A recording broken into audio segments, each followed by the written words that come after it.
Frases de O Impostor que Vive em Mim, de Brennan Manning. Para quem conhece o amor de Cristo, nada do mundo é tão belo e desejável. Não ser ninguém além de si no mundo, que dia e noite se esforça ao máximo para transformá-lo em uma pessoa igual a todas as outras, significa entrar na mais dura das batalhas que um ser humano pode enfrentar e nunca deixar de lutar.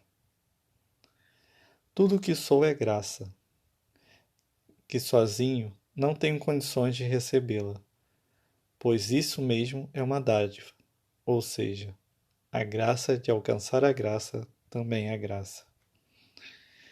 E em vez de se inebriar com a extravagância do amor de Deus, de demonstrar gratidão genuína pela pura e merecida abundância de suas dádivas, meu coração é tomado por um sentimento vergonhoso de satisfação por minhas conquistas e por uma certeza insana de superioridade espiritual.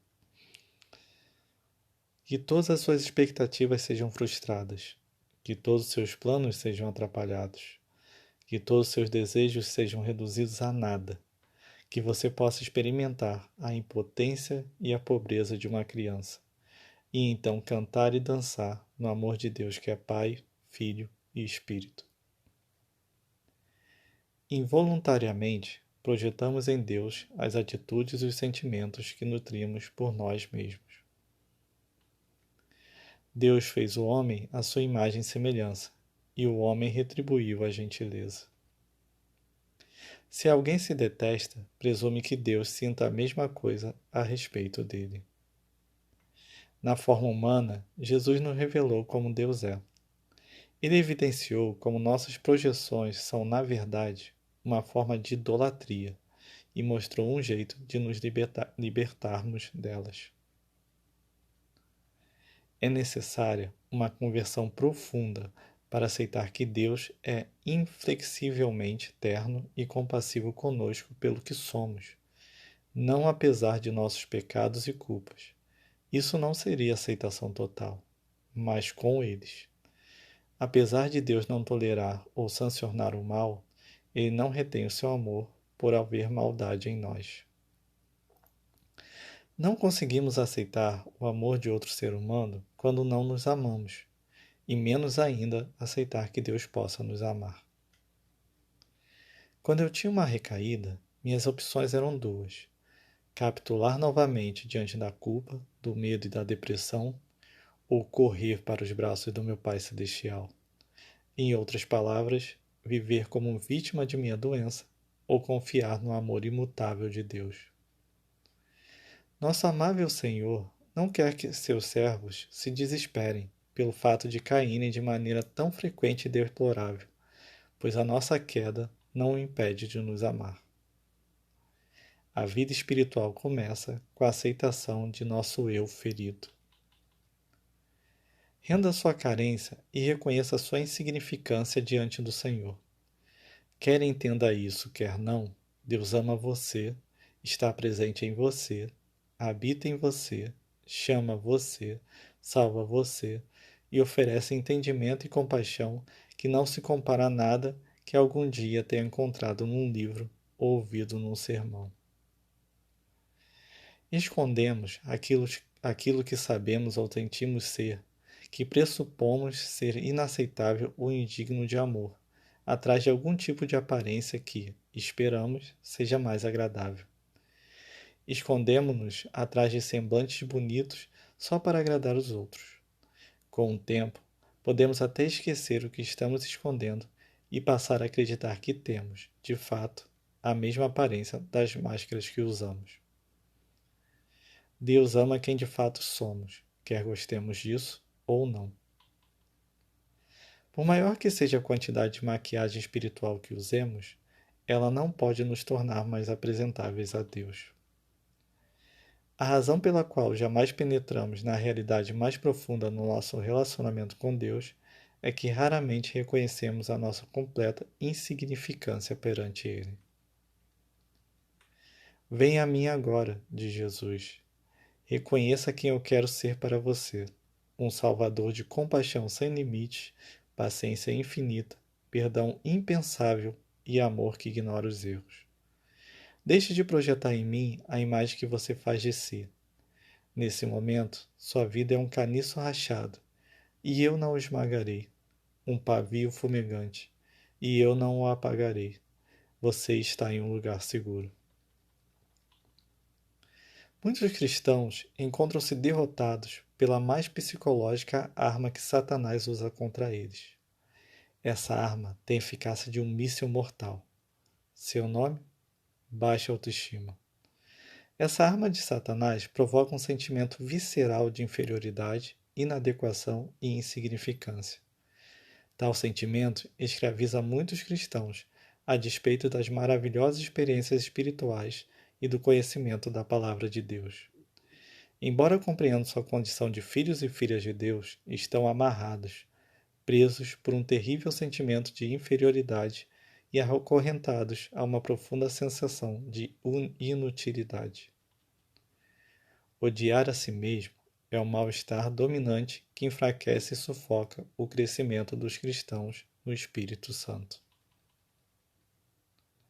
Ao longo dos anos, percebi que a maior armadilha da vida não é o sucesso, a popularidade ou o poder, mas a autorrejeição. Sucesso, popularidade e poder podem representar grandes tentações, mas a capacidade de sedução que possuem tem origem no fato de comporem uma tentação mais ampla, a autorrejeição. Quando chegamos a acreditar nas vozes que nos chamam de inúteis e indignos de amor, então o sucesso, a popularidade e o poder são facilmente percebidos como soluções atraentes. A verdadeira armadilha, entretanto, é a autorrejeição.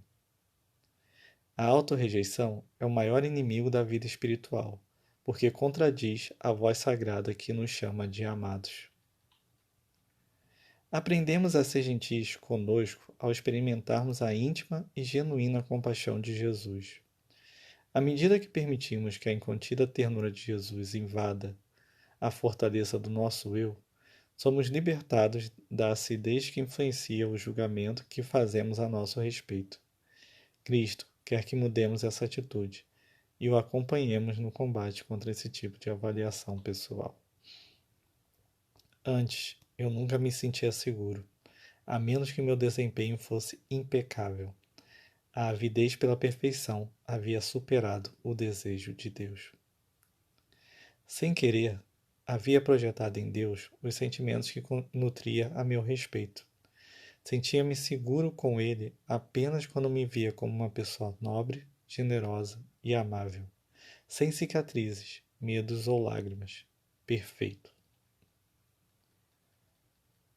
Sentir-me seguro é parar de viver na mente e mergulhar fundo no coração, sentir afeto e aceitação sem ter mais de me esconder, e distrair com livros, televisão, filmes, sorvete, conversas superficiais.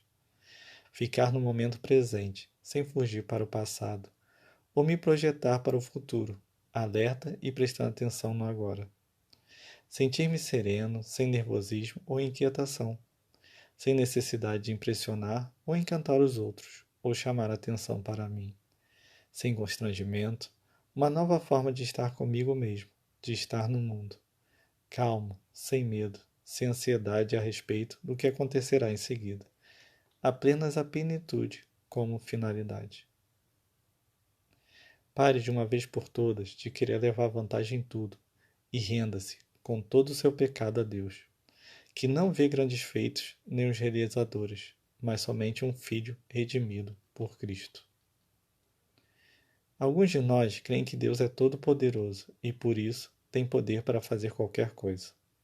Que Ele tudo conhece e, por isso, é possível que faça qualquer coisa. Mas vacilamos quando devemos crer que Ele é todo amor, por isso fará qualquer coisa.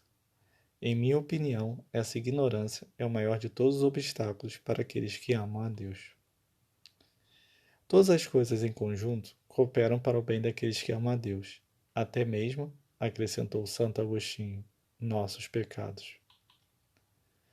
Nem mesmo os próprios anjos conseguem ser tão convincentes quanto um ser humano quebrado pelas rodas do viver.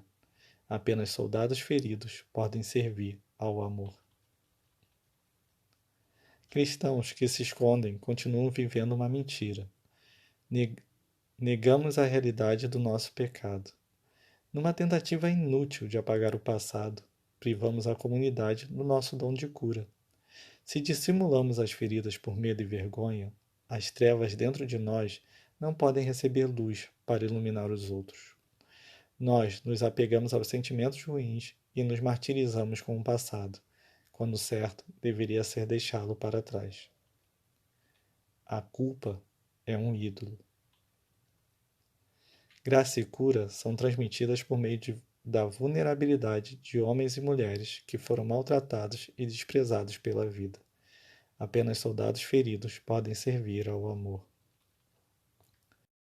Não pense que aquele que procura consolar você vive tranquilo, em meio às palavras simples e discretas que usa, e às vezes fazem tão bem.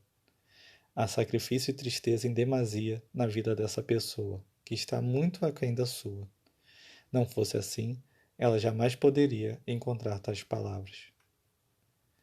Minha jornada me ensinou que apenas quando me sinto seguro com Deus é que realmente me sinto seguro comigo mesmo. Como é fácil se detestar. A verdadeira graça está no esquecimento, pois se orgulho pudesse morrer dentro de nós, a graça suprema seria amar a si mesmo com toda a simplicidade que se amaria qualquer um dos membros do corpo de Cristo. O que isso significa de fato? Que a graça está em todo lugar.